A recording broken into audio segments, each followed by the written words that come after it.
지난번 수업 때 2014년도 실시했습니다. 3월 거를 풀어오라라고 숙제를 시켰는데요. 다 하셨습니까? 네. 예, 좋습니다. 증상 같은 거 있죠.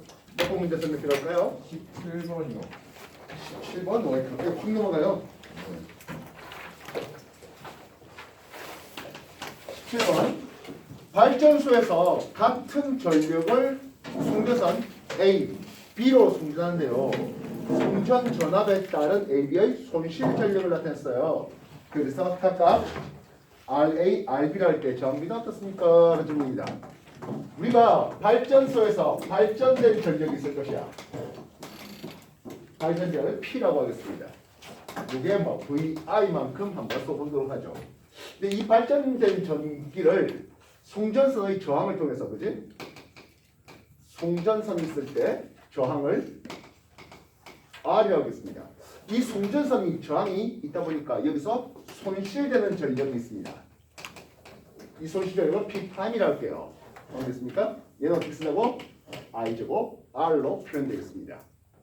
물론 이 책에서 표현은 안 되어 있습니다만 수용과 가정이라든지 또는 공장이라든지 여기서 쓸 수 있는 전력, 가용 전력이라는데요. 이거는 P에서 요 손실 전력 P'을 뺀 것을 쓸 수가 있거든 하는 이런 내용이 있습니다. 그렇다면 17번의 그래프는 어떻게 나와 있습니까? 한데요. X축 송전되는 전압에 대해서 Y축 손실 전력을 보고자 합니다. A는 V의 전압을 걸어줄 땐 2P라고 되어 있습니다. B는 2V 전압을 걸어주니까 P의 손실 전력을 보았습니다. 확인됐습니까? 네. 질문은 발전소에서 같은 전력을 보내요. 같은 전력을 보낸대. A에서 보내는 전력도 P고요. B에서 보내는 전력도 P예요 하고 있습니다. 되겠습니까? 근데 A에서는 V의 전압으로 보내볼까 하겠습니다. A에서는 V의 전압으로 보낸답니다.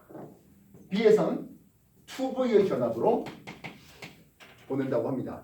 확인됐습니까? 그러면 흘러가는 전류의 세기는 전압과 전류의 곱인데요. 그렇다면 얘가 I의 전류를 흐른다면 이쪽은 2분의 1 I의 전류로 흐를 거다 생각됩니다. 이 발전된 전력이 서로 같았습니다. 여기까지 확인되겠습니까? 이해됐어요? 네. 그래서 A하고 B에서 발전 전력이 일단 같답니다. 송전 전력도 같답니다 하고 있어요. 되겠어요? 네. 그렇다면 이 송전선에서 전력 손실은 P'은 전류 제곱의 R이거든요. P'A는 하겠습니다. P'A는 전류 제곱 곱하기 RA로 쓸 수 있습니다. 그랬더니 이게 2P래요. 2P'이래요. 되겠습니까? 반면 B에서는 했습니다. 전류가 2분의 1 I의 제곱에 RB가 되는데 2V의 전압으로 보내서 2분의 1 I가 됐다 했는데 전류 손실은 P'만 쓰겠습니다. 2대 1입니다. 2대 1입니다. I 제곱 RA 대 2분의 1 I의 제곱 RB가 2대 1이랍니다. A의 손실 전력과 B의 손실 전력이 1이랍니다. 이해됐습니까? 되겠나요? 그래서 물은 게 뭐다? 저항의 P는 몇 대 몇입니까? 라는 거예요. 요 놈이 2를 쓰면 요 놈은 4를 쓰면 되겠죠. 알겠어요? RA를 2로 쓰면 2대 RB를 4로 쓰면 1 쓸 수 있겠죠? RA 대 RB는 2대 4입니다. 1대 2가 되어야 하겠습니다. 이해됐습니까? 정리 다시 한번 해주십시오. 전력 손실 파트는요 매번 이 패턴이에요. 전력 P는 전압과 전류곱이고 그 전류에 대해서 손실력은 I제곱 R로 씁니다. 선생님 왜 하필 I제곱 R로 씁니까 하면 송전선 자체에 걸린 만한 전압의 크기는 정확하게 알지 못하기 때문입니다. 반면 송전선에 흘러간 전류세기는 알 수 있거든요. 그래서 수용가에서 쓸 수 있는 전력은 요만큼이다. 아까 말했지만 수용가에서 쓸 수 있는 가용 전력에 대한 정보의 문제는 아직 17번 문제에서는 나와 있지는 않습니다. 나중에 17번 문제에서 17번 문제 확장해갖고 수용가에서 쓸 수 있는 가용 전력에 대한 내용들은 이 채로 두 관부에 최근의 문제는 또 이런 것들이 실려 있고요. 알겠어요? A하고 B에서 발전 전력이 P로 같았대. 근데 요런 이 선들 중에서 딱 맞아 떨어지는 선들을 찾는 거예요. A는 V의 전압일 때 2P'의 손실 전력을, B는 2V 전압일 때 P라는 손실 전력을 보고 있었다. 그래? A가 V의 전압을 보내볼게, B는 2V 전압을 보내볼게. 이때 P 전력이 같다 했으니까 전류를 2분의 I로 잡아보자 하는 거예요. 이해했어요? 만약에 A보다 B가 4배 더 큰, A보다 B가 4배 더 큰 전력으로 보낸대. 그러니까 VP에 4P가 된다면 2I로 보내면 되는구나. 이런 식으로 넘어가면 되는 거라고요. 알겠어요? 그래서 전류들이 부여해졌으면 송전선의 전력 손실량을 이런 식으로 할 수 있겠고 몇 대 몇 붙여놓은 거죠. 2대 1이라고 합니다. 하는 거야. 그냥 2P'이라는데 그냥 2라고 써도 상관없는 거잖아. P'이라고 썼는데 1이라고 상관없는 거잖아. 그래서 그렇게 맞아떨어질 숫자들을 잡아넣으라는 거라고. 이해됐어요? 네. 손실 전력의 문제는 계속 이런 식으로 질문 받아보시면 되는 겁니다. 정리해 주시고 조금 이따 질문 다시 받겠습니다. 정리해 주십시오. 17번 문제였습니다.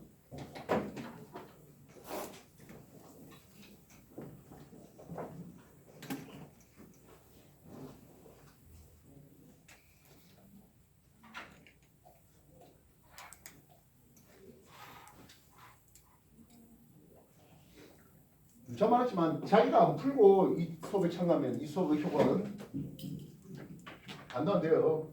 자기가 먼저 풀어봐야지. 고민하는 게 있어야지. 내가 풀다가 안 돼서 남이 풀어준 걸 보는 것과 그냥 쌩처럼 남이 풀어준 걸 보는 건 차이가 있어요.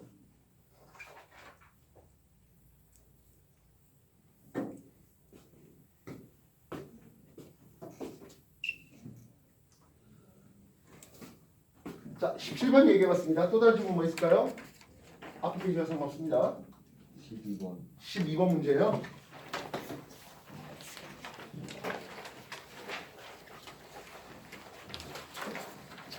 12번 교류회로라고 되어 있네요. 자, 교류회로를 하기 앞서서 이번에 또 내용 정리 조금 더 해볼게요.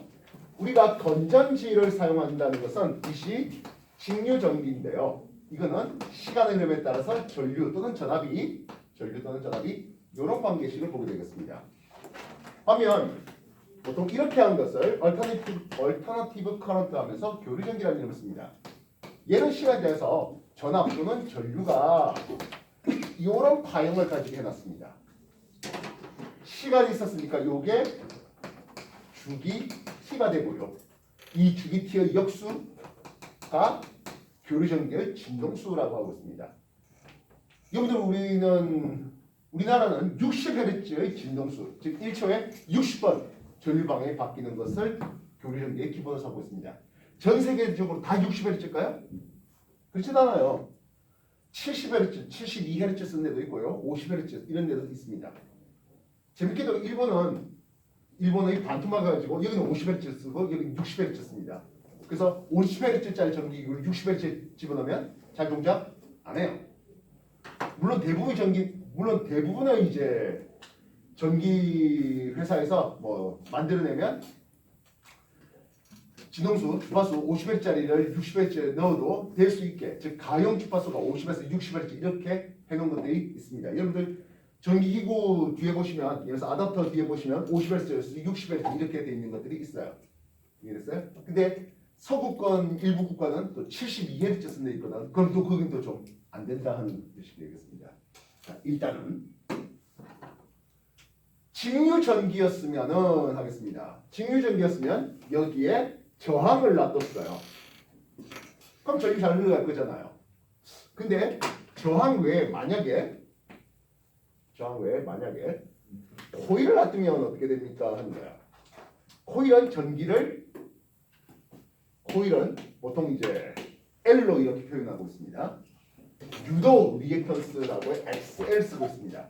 저항 효과라는 이름을 씁니다. 저항 효과. 전류 흐름을 방해는 하는데 전기는 직접 소모하는 건 아니거든 하는 게 코일되고 있습니다. 이해됐습니까? 얘는 2파이 FL로 표현되고 있습니다. 여기서 말하는 F가 진동수인데요. 직류전기면 진동수가 제로예요. 다시 말하면 이 직류전기에서 코일은 저항 효과가 아예 없네 생각할 수 있습니다. 그렇다면 교류 회로에서 코일을 감아놨네요. 저항 R에 대해서 코일을 감아놨습니다. 코일의 기호는 L로 쓰고 있습니다.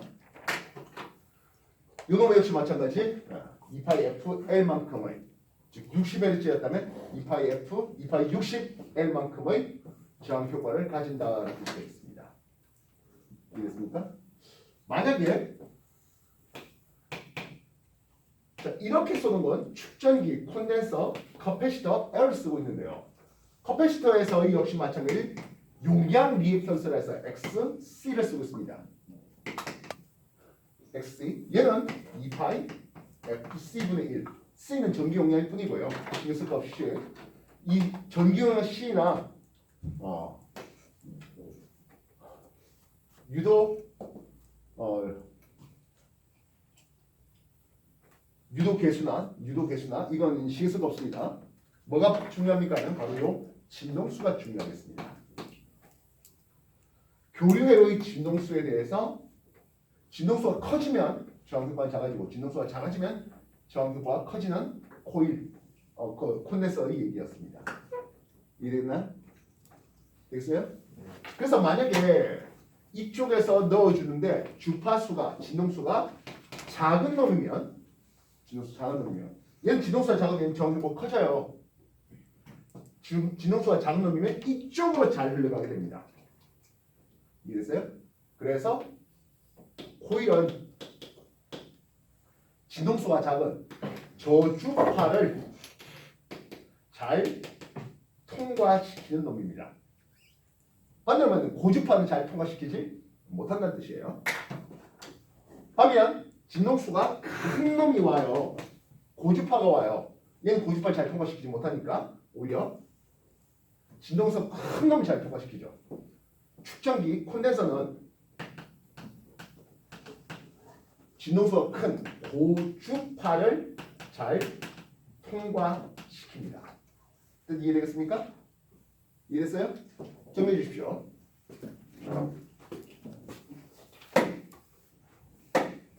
교류일 때. 예, 교류일 때입니다.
보다시피 축전기를 스피커에 대해서 직렬로 연결했네요.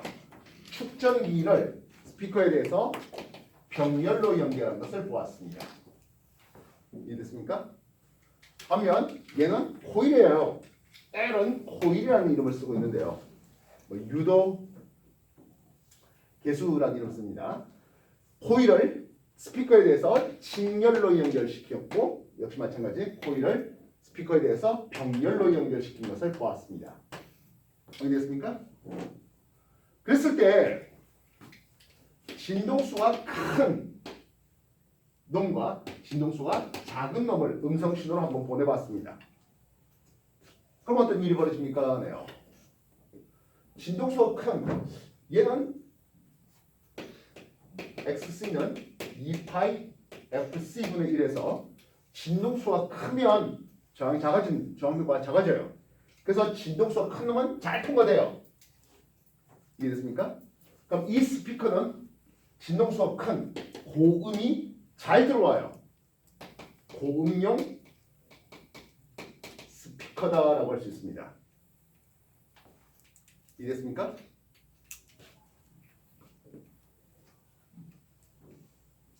반대로 한다면 진동수가 작으면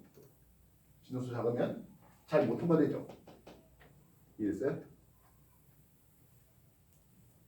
그러면 진동수가 작으면 이쪽으로 잘 통과가요? 안 돼요.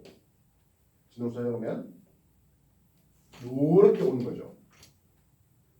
코일을 병렬형시키면 요거는 저 콘덴서에 대해서 스피커를 병렬형시키면 저음용이 됩니다. 구분되겠습니까? 그럼 여기는 어떨까 했는데 진동수가 커버리면 이 값은 2파이 FL 쓰고 있는데 진동수 커버리면 잘 통과가 안 돼요. 진동수가 작은 상대적으로 저음은 잘 통과됩니다. 그래서 이건 저음용 스피커가 됩니다. 똑같습니다. 진동수가 작은 건 이쪽으로 잘 통과됩니다. 진동수 작은 건 그쪽으로 잘 가버립니다. 진동수가 큰 게 그래서 이렇게 가죠. 이거는 고음용 스피커가 되는 거라고요. 구분되겠습니까? 그래서 축전기 콘덴서를 스피커에 직렬과 병렬했을 때 각각 직렬된 고음용, 병렬된 저음용이었습니다. 반면 코일은 그와 반대로 직렬일 때 저음, 병렬 때 고음용이 됩니다. 외워라고 이렇게 적은 거는 아니고요.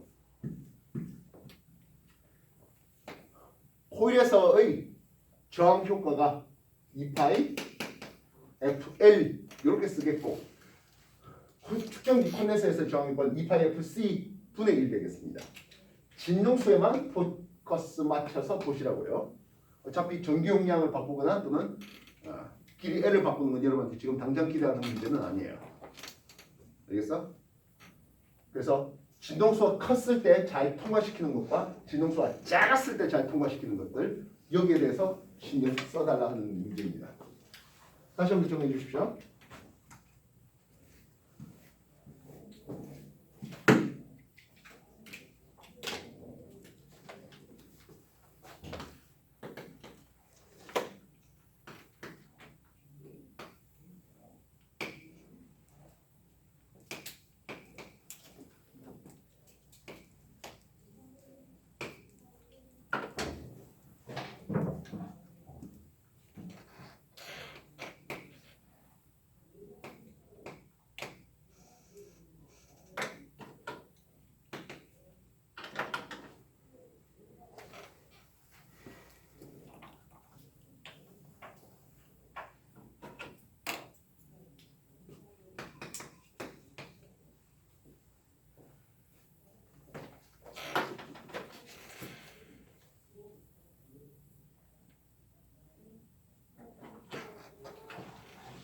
자, 시계분 문제 다시 보겠습니다. 그림과 같이 저항도 있고요. 축전기도 있고 전류계도 있고 교리전원도 있었습니다. 스위치도 있었습니다. 이때 전류계의 스위치, 전류계의 전류가 I1이라고 했습니다. P 연결일 때 I1을 썼습니다. 그 다음에 나에서 S를 Q에 연결해 주십시오 했습니다. Q에 연결하면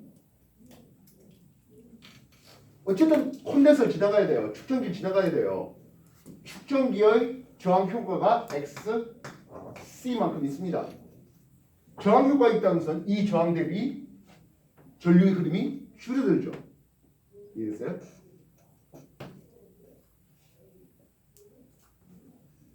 저항 효과 때문에 전체적인 저항값이 커지고 전체 전류값은 감소하게 됩니다. 이해됐습니까? 그럼 이번엔 진동수를 2배 올려주세요 하고 있습니다. XC는 2파이 FC분의 1인데 진동수를 올리면 저항 효과가 커져 작아져? 작아지죠? 저항 효과가 작아집니다. 이해됐습니까? 그러면 전류 좀 더 잘 흐르게 하겠습니다. 그렇다고 이거보다 커지지는 못하죠. 이해됐습니까? 그래서 얘는 콘덴서가 없을 때 얘는 교류전기의 진동수 F일 때 얘는 EF일 때 EF가 되니까 저항효과가 작아져서 전류를 그나마 좀 더 잘 흐르게 만드는 이런 상황입니다. 해결되겠습니까? 12번 문제 다시 한번 보시고 코일의 저항효과 XL은 2파이 FL 뭐만 따져라? 이것만 따져요. 어차피 유도 개수를 바꿀 수 있는 성질은 아니니까요. 콘덴서는 XC 용량 리액턴스라는 이름을 쓰는데 저항효과입니다. 역시 마찬가지 2파이 FC분의 1 역시 마찬가지 진동수에만 관심을 달라 했습니다. 이 패턴만 따지면 뭐 그리 어렵지 않게 풀어낼 수 있을 거라 보고요. 의대를 제외하고 학생들이 가기를 원하는 과 중에 대표적인 것이 전기, 전자, 전파 이런 쪽인데요. 요 진동수에 즉 교류 주파수 진동수에 의해서 코일과 축전기 요거 다루는 게 꽤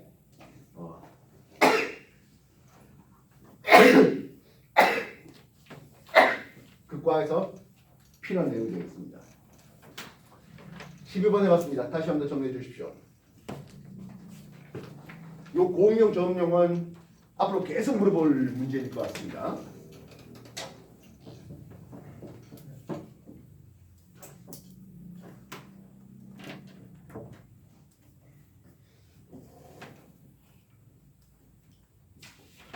정리해 주십시오.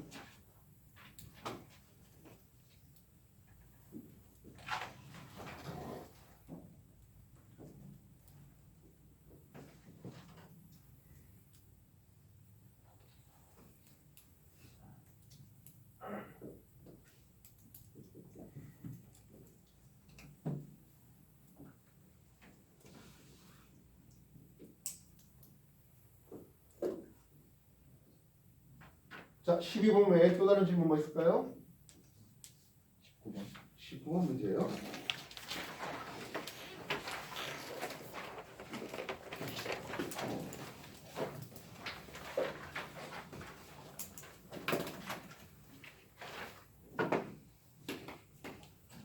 어, 3월 19번입니다. 그림 가 나와 같이 줄로 연결되어 정지에 있는 물체 A, B를 전동기가 100N의 힘으로 연직 당겨 이동시켰다고 하는데요. 했습니다.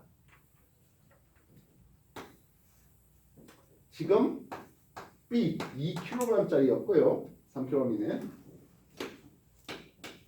A 얘는 2kg짜리였습니다. 그리고 힘을 주기로 100N의 힘으로 당겼어요 하고 있습니다. 확인됐습니까? 그래서 2m 당긴 순간 B의 운동 에너지는 하고 있습니다. 확인됐습니까? A 2kg, B 3kg짜리지 않습니까? 확인됐습니까? A, B 2, 3 합해서 5kg짜리니까 무게는 얼마지? 50N 눌러주고 있습니다. 근데 100N 따지니까 F R자 힘의 크기는 얼마입니까? 하는 거예요. 100 빼기 50에서 50N 될 것이겠습니다. 이해됐습니까? 100N은 잡아당겨주는 힘이 되겠고 50N은 A와 B의 무게 합을 얘기하고 있습니다. 이해됐어요? 그럼 F 이꼴 나오면 매만 해야 되는 게 뭡니까? F 이꼴 MA 아니겠습니까? 이해됐어요? M 질량 얼마지? 예, 그렇죠. 이건 AB의 질량 합이니까 5kg짜리예요. 가스 얼마 나온지? 10m/s 제곱 나옵니다. 예, 이 10m/s 제곱은 A한테도 B한테도 둘 다 10m/s 제곱의 가속도를 제시할 수 있겠습니다. 이해됐습니까? 2m 끌어올려 달라고 했죠. 2m. V 제곱 마이너스 V0 제곱 이꼴 2AS를 볼 텐데요. 나중 속력은 모르겠고요. 처음 속력은 정지에 있어요. 2의 가속도는 10m/s 제곱 해달라 했고요. 이동거리 올라간 높이는 2m가 됐습니다. 됐습니까? 그래서 V, B의 제곱은 40 쓸 수 있습니다. 이해됐습니까? 질문이 뭐야? B의 운동 에너지를 이완으로 썼습니다. 예, 이완. 이거는 B의 운동 에너지입니다. 운동 에너지는 2분의 1에 질량 3kg짜리에 속력의 제곱이 40이었습니다. 속력을 루트 40 안 쓴 거는 속력이 어차피 제곱 계산하기 때문입니다. 3, 4, 120의 2니까 60줄이 이완 B의 운동 에너지였겠습니다. 쌤, 왜 일반 에너지로 안 풉니까? 등가속으로 풉니까? 근데 뭐 일반 에너지 풀어도 상관없어요. 100N 힘으로 2m 당겼으면 워크 100N 곱하기 2m였으면 200줄이 되겠죠. 이해됐어요? 200줄은 EP 증가량 플러스 EK 증가량으로 제시할 수 있겠습니다. 위치의 증가량 MGH 할 것이겠습니다. 질량은 5kg 합에 중력도 10이고 높이가 2m였습니다. 얼마요? 100줄입니다. 이해됐습니까? 운동 에너지는 2분의 1 MV의 제곱이 될 텐데요. 이게 A와 B의 나오겠죠. 근데 어차피 나중 속력은 분명히 똑같을 거란 말입니다. 그러니까 뭐 때문에 운동의 B가 나오겠습니까? A하고 B의 질량 B 배로 나올 겁니다. A가 2kg인데 B가 3kg이 됐습니다. 2대 3의 질량 B로 운동 에너지 B가 나오게 됩니다. 해준 일이 토탈 200줄인데 위치는 증가량 100줄이니까 운동의 증가량 이거 합해서 100줄입니다. 그래서 40줄 대 60줄이 될 겁니다. 예, B의 운동 에너지를 구하라 60줄 예, 이놈이었습니다. 이해됐어요?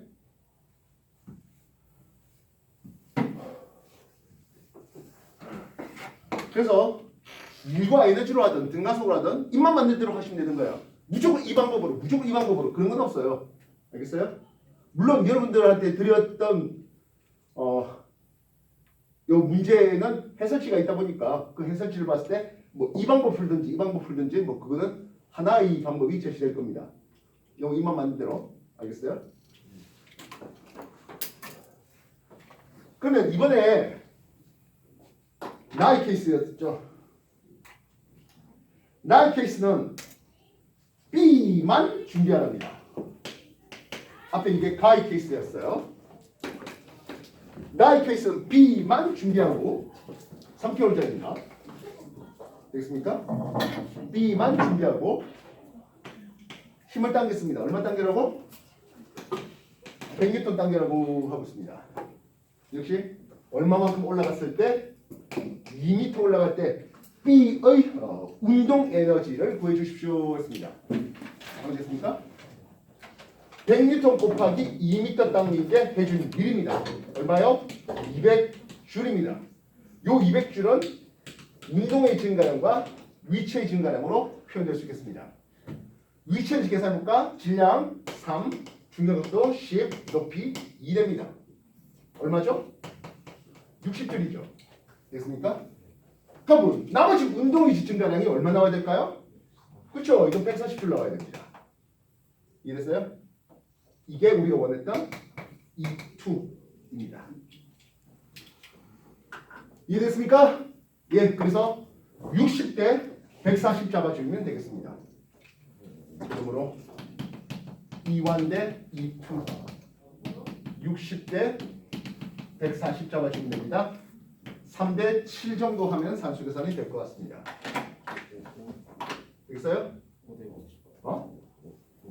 뭐라고? 5대 9. 5대 9야? 줄이면 몇분 빼지? A가 여기 오른쪽에 걸려 있고 A가 여기 들어가. 아, 잠깐만요. A가 비공적으로 된 게 아니네요. 좀 얘기 좀 하시지. 아이씨, 여기 A가 더 있다고요? 그죠? 그럼 이 산수계산이 안 맞잖아. 아. 자, A가 2kg짜리가 이쪽에 있습니다. 그지? 그리고 나서 당겼답니다. 얼마라고 당겼다? 100N으로 당겨달라고 합니다. 맞습니까? 그러면 B에 30N에 A에 20N 되고 있잖아요. 그지? 그래서 이쪽으로 내려가려고 하는 힘이 10N 있었습니다. 이해됐습니까? 그럼 100N 당긴다면 F R자 힘은 90N 나올 것이겠습니다. 이해됐습니까? R자 힘이 90N 나옵니다. B가 30N, A가 20N인데 여기에 추가로 100N 더 당겼으니까 120에서 30을 빼면 90N R자 힘이 걸립니다. 이해가 되겠습니까? F 이꼴 뭐 할래? MA 때리면 되는 거죠. 물론 질량은 5kg입니다. 가수 얼마 나온다? 예, 가수도 A는 18m/s 정도 나옵니다. 역시 마찬가지 뭐 요거 쓰시면 될 것 같습니다. V제곱마이너스 V제곱 이꼴 EAS 말입니다.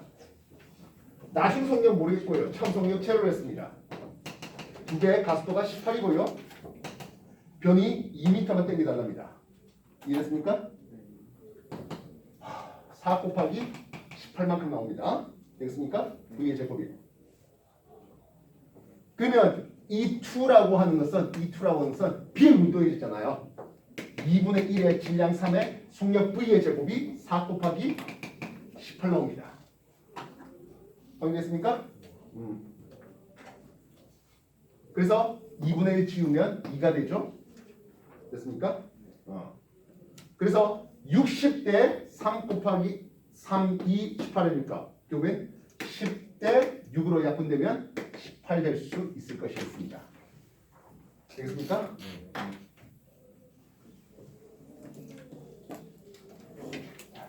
역시 물리 잘하려면 국어 잘해야 돼요. A가 이렇게 정확히 있던 걸 좀 빨리빨리 좀 얘기 좀 하시지 그랬어요. 문제 푼 사람은 알았을 거 아니에요. 예, 나는 뭐 미안하지만 난 미리 내가 동치들한테 하겠다고 미리 풀어보고 했다는 타입이 아니라서 어쨌든 해볼만 하겠습니까? 등가속으로라든지 뭐 일과 에너지 풀든지 그건 뭐 입만 맞는 대로 푸시면 되겠어요.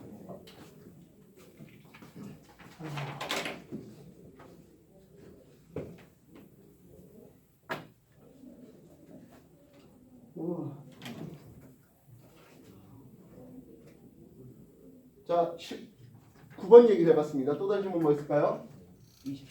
20번이요. 자, 20번은 부력의 문제인데 한번 간략하게 소개를 한번 해봅시다. 저번에 부력을 내는 공식을 한번 소개해 준 적이 있을 것 같은데요. 기억납니까? F 부력은 rho g v 하고 있습니다. 이때 rho는 유체의 밀도입니다. v는 그 유체의 잠긴 부피를 뜻하고 있는 놈이에요. 물론 G는 지구 중력 가속도입니다. 확인됐습니까?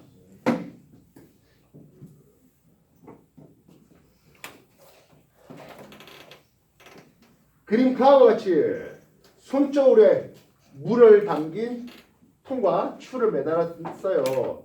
손저울이 수평을 이루고 있거든요 하고 있습니다. 나는 가에 나무도망을 더 띄웠어요. 매달 위치를 바꿔서 다시 수평을 이루었는데요 하고 있습니다. 물의 부피가 2V래. 먼저 봐. 물의 부피가 2V라고 해놨습니다. 여기까지 따라오겠습니까? 되셨나요? 네. 부피가 나온다면 물의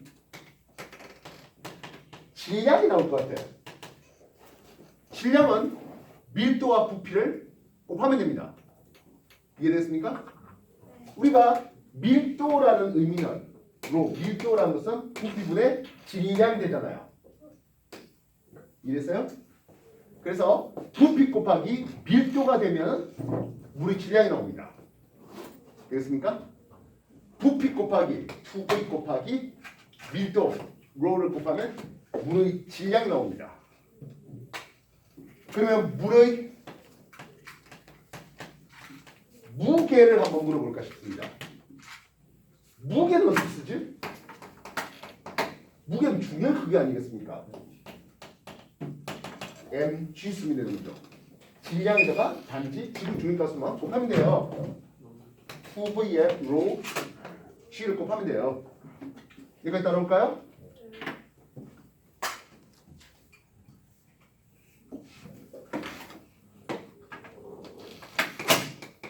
나를 봤습니다.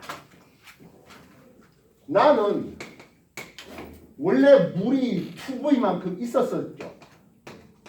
물 2V만큼 있었어요. 다시 말하면 물의 질량, 물의 무게가 바뀔 건 없어요. 되겠나요? 근데 나무도막을 넣었대요. 나무도막을 넣었대요. 이때 나무도막이 잠긴 부피가 3분의 2V랍니다. 나무도막이 물에 잠긴 나무도막의 부피가 3분의 2V랍니다. 글자 확인됐습니까?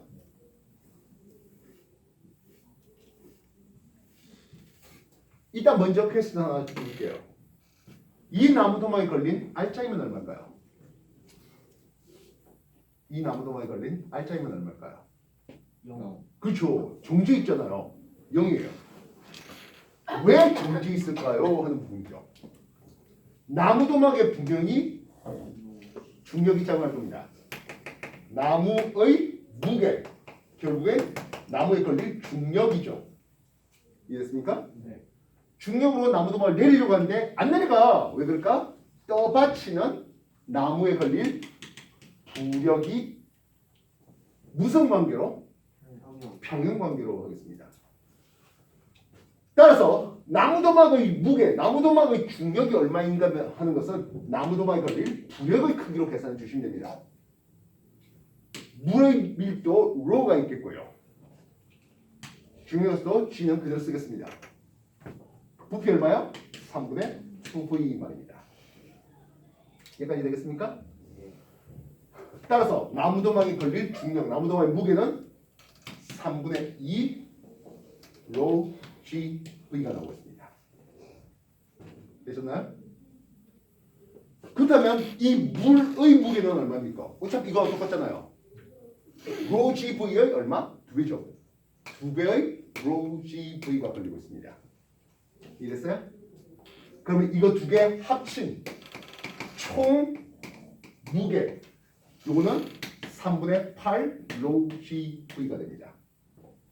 되셨나요? 여기까지 정리해 주십시오.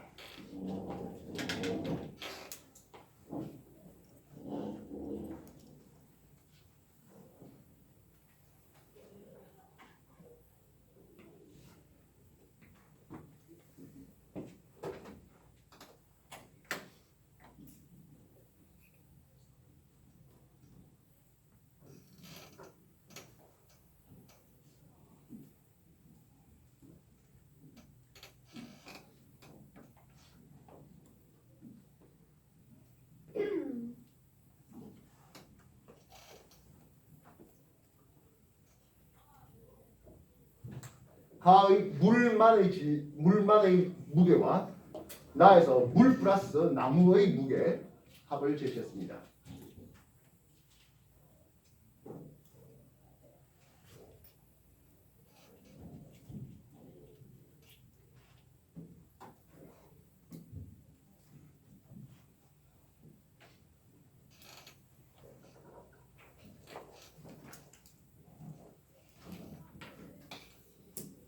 여기까지 확인될까요?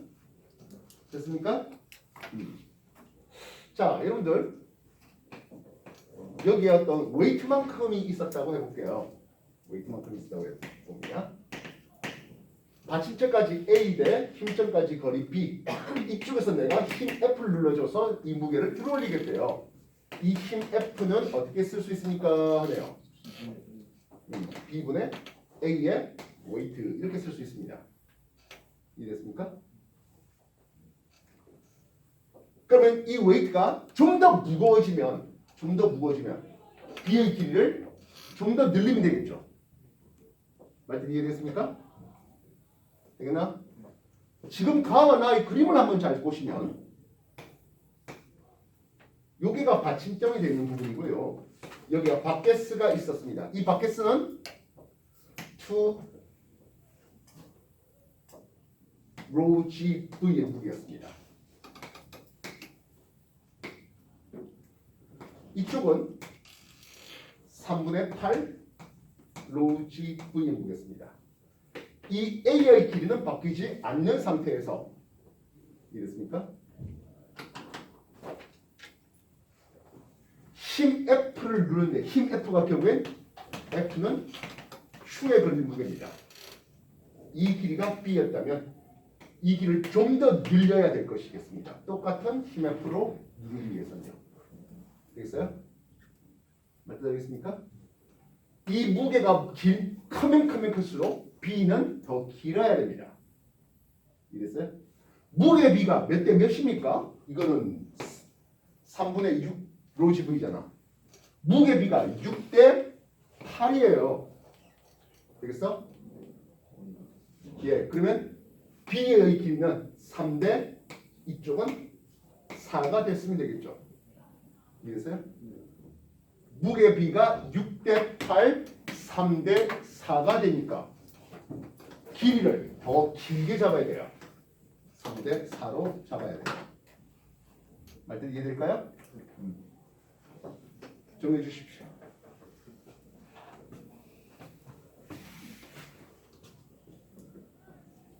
부력에다가 돌림임까지 좀 고려해야 되는 문제이긴 한데요. 일단 뭐 돌림임은 둘째 치고 부력을 계산하는 부력은 로지 V로 계산되는데 왜 나무도막에 걸릴 나무도막의 무게가 얼마입니까? 라는 거예요. 나무도막에 걸릴 부력과 나무도막의 무게가 힘의 평행관계에 있다. 요거 하나 가져가시면 좋겠습니다.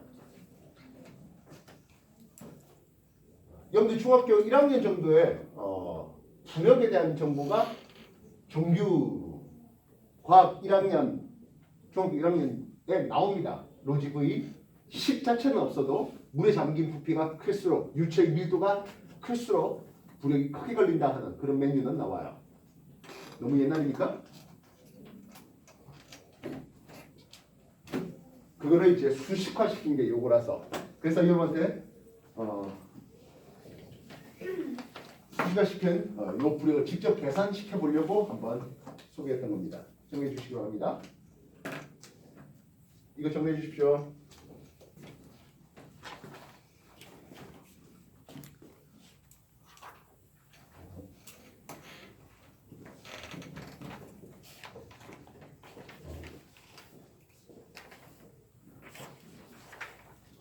부력과 나무의 무게가 지금 떠 있는 상태라면 뭐하다?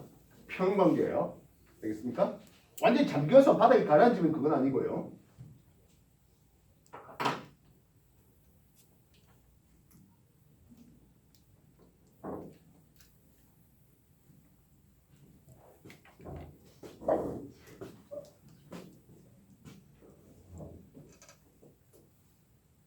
자, 일단 오늘 여러분한테 숙제로 나눠드릴 게 2014년도에 실시했던 3월 모의고사인데요. 4월 모의고사 펴서 풀이 시작하시죠. 4월도 난 다 풀었다는 사람은 6월 먼저 치고 나가도 좋겠습니다. 4월 풀이 시작하세요.